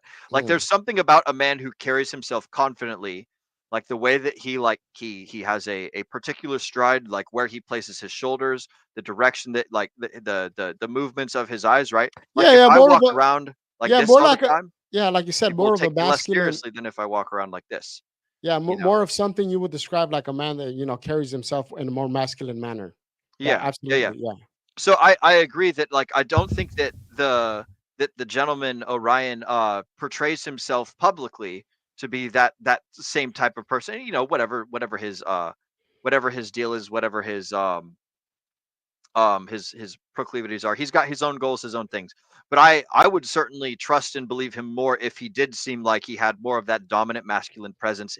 If he struck me as more of a captain, like he seems like a Jordan Peterson. Like he's a thinker, but he's not necessarily a doer kind of gentleman. So. Yeah, like I like Jordan Peterson, and I've read his books. Like him, I like, but he carries himself in a different way, where I would I like taking his advice. Like he has very good advice. I think so. The core of the question that I want to drive at here is, how do we present information to people in such a manner that they would want to listen to it, in then such a manner that they would then change their lives for the betterment of themselves as individuals, which leads to the world as a whole getting better. I think that, like you said, most people just want to be blissfully ignorant. So some people already know what the facts and the numbers are, but they choose to believe that there's another possibility and they'll live in that reality. So because I think like even in today's society, right, like facts are readily available to everybody, but most people just choose not to look at them because they don't want to be proven wrong. Specifically when it comes to politics, people do not want to. People do not want to say that their candidate has flaws with them, and all candidates have flaws. But they get stuck in this quote where they'll just say there's nothing wrong with my guy. He's the perfect person. I think, to Will's question, if you wanted, because Brown has a point, right? People tend to want to live in the wolf of ignorance because it's more comfortable that way, right? But to Will's question, if you wanted to present that information so that people would be more receptive to it, I think you can present it in a more palatable way. Oh, and what I would say to that is, like, you extend people grace, right? Jay Waller has this thing that I really like, that he says that be kind to your father because he doesn't have the information that you have. And I think you'd extend that to most people, right?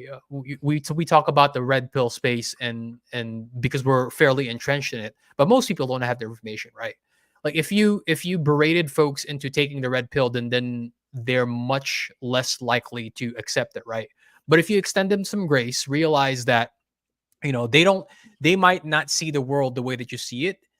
Even if you present them all the data, right? If you berate them with it, they're less likely to take you seriously, right? Because they're just gonna turtle up, they're gonna become defensive, and like Nate mentioned earlier, it's really hard to change your mind sometimes because you have a certain set of beliefs that you may have carried with you for 20, 30, 40 years, and when somebody comes along and they present you something, in this case data, that might go against that worldview, of course you're going to be defensive of it, because to completely shatter something that you've been carrying with you for 30 to 40 years, right? You're basically rugging the foundation from underneath your feet. And who wants that, right?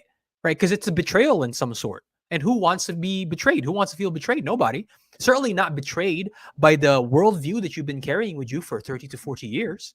Right. So I think if we presented people with some grace, right, I think they're going to be much more receptive to the information that we give them, which is, again, it harkens back to the point where I think that's why there's a place for people like Michael. There's a place for people like the Whatever Podcast, because they tend to present the information in a way that's more palatable, right?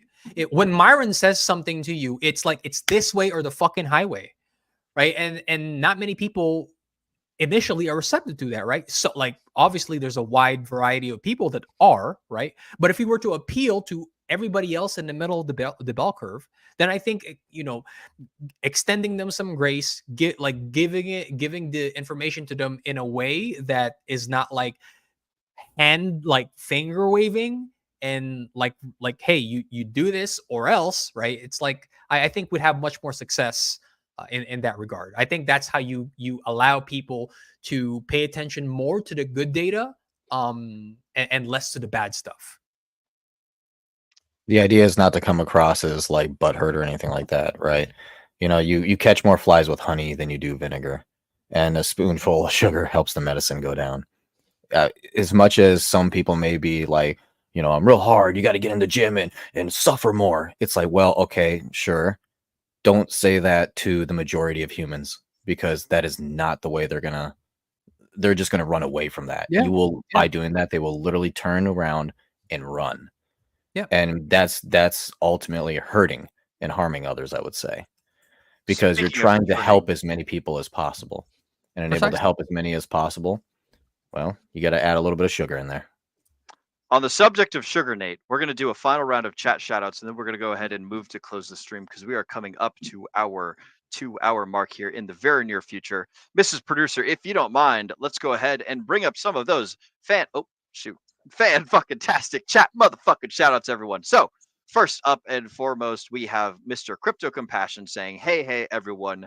Good to see you, Crypto Compassion. Welcome to the stream. Glad we could finally get to you about an hour and 15 minutes after you said hello. But welcome, bro. Good to have you. Hope you enjoyed the conversation and everything. Next up, we've got Mr. Yellowtail saying it's like being Christian and having to evangelize at the mall. That's actually rather relevant to the current topic of conversation. It is important to sell to people the message in such a way that they want to receive it and they can do good things with it. If you're selling to people who aren't interested in a place that's not conducive to the salesmanship, then you're basically just going to be wasting your time in a low leverage activity. So shout out to Yellowtail. Good to see you, broski. I'm excited for your guys' Bryberry thing that's coming out in the very near future. So good. That's to yellow see cake. That's yellow cake. Oh, Yellow excuse me. cake. That is yellow cake. Wow, Yellowtail, yellow cake. There's a whole bunch of colors all over the place. All right. Well, shout out to Yellow Cake as well. And hey, Yellowtail, you should go and hang out with Yellow Cake, and I'm sure you guys would have a great time. All right. Next up, we've got Paul Sachs. Sorry, boys, I found the unicorn of all women. I have met Paul's wife. She's a fantastic lady, and I will definitely agree he has found a unicorn. So here's to you, Paul, to Mr. and Mrs. Sachs. May you guys have a long, fruitful marriage, and you guys are good people. So I think that it's going to be great. That covers up chat shoutouts. Gentlemen, let's go ahead and do a round the horn discussion of what we got going on in the future and where can the folks find you. Starting off with, we're going to go with, we're going to start off with the Mrs. Producer, then toss it to Mr. McGettit, then Jay, or then Agent Jay, then Farmer Jay, Zenith, and I will finish off. So, Mrs. Producer, where can the folks find you, and what is going on in the near future? Hello. So you can find me in the Degen Roundtable Telegram. If we could have Farmer pull out his wonderful, amazing arrow if he has it on hand, or just point downwards, and Zenith, if you could point to your I don't know, left or right, depending on your camera. Point some direction, gentlemen, if you wouldn't mind. There it is. There's the arrow. Okay, perfect. Yes. If you want to talk to me, you can find me in the Degen Roundtable Telegram. I handle background stuff for the DRT. I think Will probably already mentioned this in our intro, but it's been like 2 hours, so I don't quite remember. But I do our producing, I do our thumbnails, I run the social medias. If you want to discuss anything like that, maybe you're starting your own channel. I think the podcast that Nate did last night with Ramon. I'm sorry, I'm forgetting what his name was with the channel. I think he's new. So, if you're doing something like that, if people are starting up and you want to, well, I think you said his whole name, and then he said he didn't care in our chat last stream that we were in. But yeah, sorry. Back to the point. If you want to talk about anything like that, hit me up. I might be able to help you out, give you a little bit of advice. Because I've been doing it for the channel now for about a year, and so getting that experience and coming up in the near future, not too much. We've got I think our typical Sunday show is just going to be like the news show, right, Z? We did the Q4 thesis last weekend, and I think this one's just a regular one. Correct. This is just a regular show. Let me see what we have picked out for it already. I believe we're going to be talking about the SEC has released some interesting allegations of crypto fraud coming out. There's been an update to the FTX bankruptcy repayment plan, and we might even be talking about rappers making $500,000 mistakes. So that's what we got coming up on Sunday. Oh, that'll be fun. Oh, yeah, you guys don't want to miss that one. That's going to be a great stream. As for me coming up personally, I'm hoping to start doing some more interesting stuff with my passion, with my Pokemon collection cards and stuff. And maybe starting a very small little online business and start getting distributor's license and selling some fun things. If I do get to it, it'll be pretty small, nothing huge, but something that I would love to do and I've always wanted to do. And I'm starting to learn enough now where I would feel confident to move into that. So that's what I've got going on. On Wednesday, we do have a special guest. I will let either Will or Z tell you guys who that is. And yeah, I guess that's all I've got. I'm going to pass it on to, are we going to Nate, Will? Yeah, it's my turn. All right. Take it away. All right.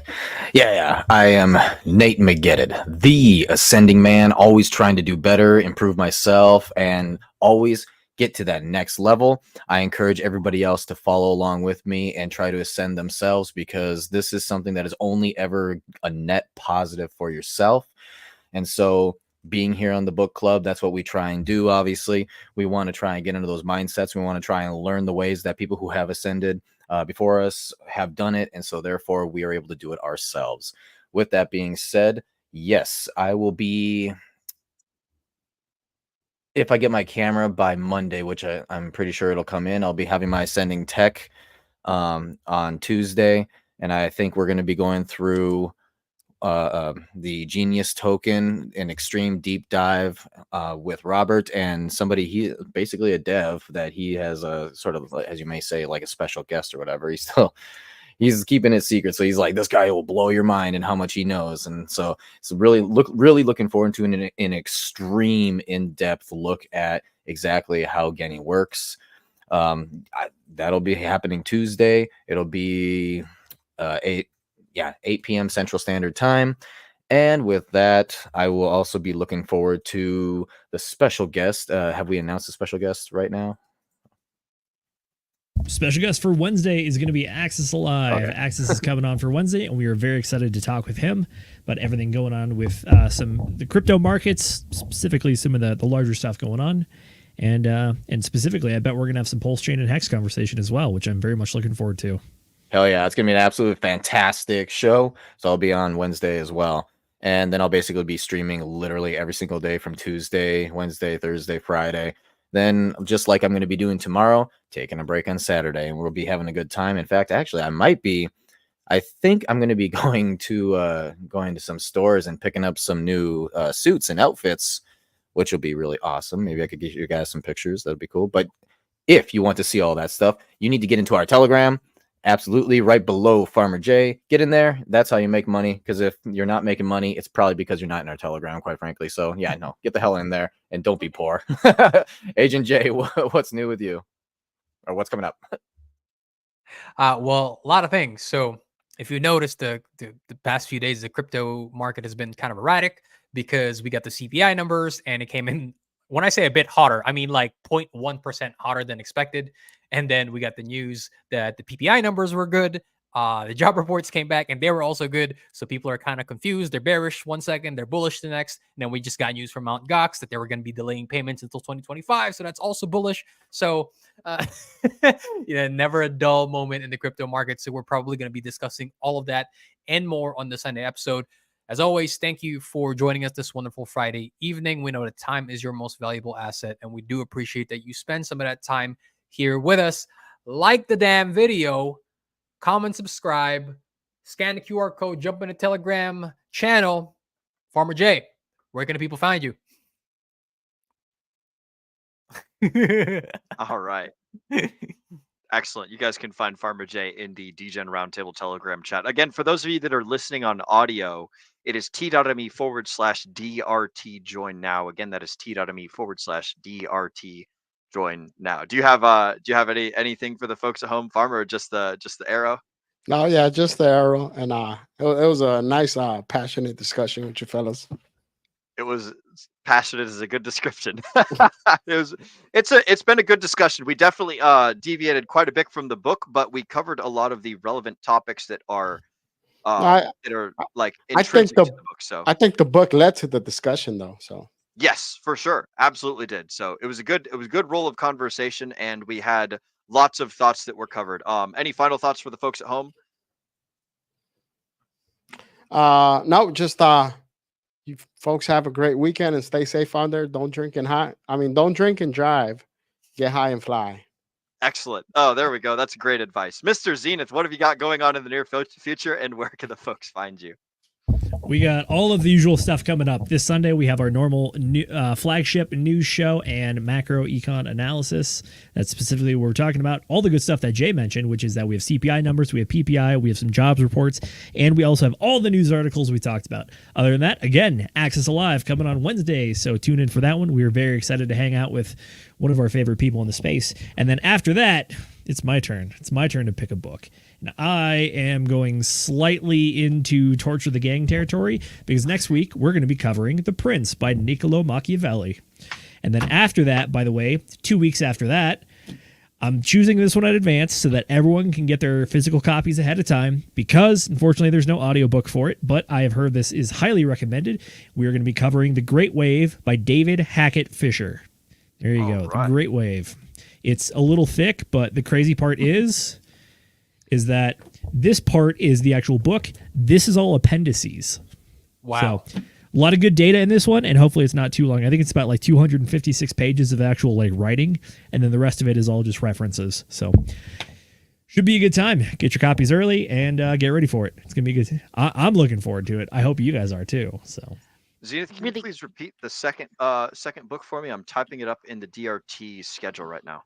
Second book, The Great Wave, by David Hackett Fisher. Okay, excellent. Yep. Mrs. McGinnis, you had something? Yeah, really quick. I just wanted to ask you, Z, have you already checked to see if there is a like a Kindle version of that or an online version that people can download? Yes, there's a Kindle/digital version of the book. There's no audiobook, but there is a digital version. Awesome. Thank you. Well, we can make an audiobook. I don't know if that's actually live. I don't know if that's copyright infringement or not, but like we could do it. Yeah, I'll just read it to myself and then just Farmer, I can barely read. I'm giving myself 3 weeks notice so I can get through it. That's why. Excellent. Yeah, don't worry, Farmer. Yeah. We're all going to be on the struggle bus for that one. Zenith is cruel and unusual. Just a little bit. I that all you got? We love him sometimes. Yeah, that is all I got. You can find me on Instagram and Twitter at ZenithDI for Degenerate Institute. That's what it stands for. Not really. All right. That's all I got there. Will, close this out, my man. So right now I am dropping in the chats the DRT Book Club schedule. Fortunately, I'm slow at typing. So by the time you guys hear me say this, it'll actually be popping up in there. So if you guys want to know what's going on as far as the Degen Roundtable Book Club schedule, you just go to DRT or t.b/Degen Book Club /879, and that will take you directly into the Degen Roundtable schedule where we've got the next 4 weeks of book club all sorted out already. Zenith's covering the Prince. I'm covering debt. Then Zenith is hosting The Great Wave, and then I am hosting 15 Ways to Fix the World. So about a month of content stacked up for book club. So we got some stuff to read. We can go ahead and get started on that right here, right now. As far as me, you guys can you folks can find all of my socials at will.pls.fyi. That's where everything that I do is written down. That's where my link tree is. You can find my Facebook, Instagram, Twitter, Telegram, everything. Hell, even my public domain for will.pls. So that is what's going on with that as far as stuff in the near future. Zenith had mentioned, we've already got those books. We've already got those shows. We've got those guests coming up. You guys can stay tuned for some fantastic Degen Roundtable shows in the near future. And I do believe that's it. So I want to thank you all for spending your valuable time here with us on the Degen Roundtable. As Agent J often says, we know that time is your most precious asset, not advocate. And we appreciate you investing it right here with us. Ladies and gentlemen, you've been watching the Degen Roundtable. My name is Will Stevenson. Mrs. Producer, go ahead and get that trigger finger ready because it's time to remind all the folks at home to remember to Degen responsibly.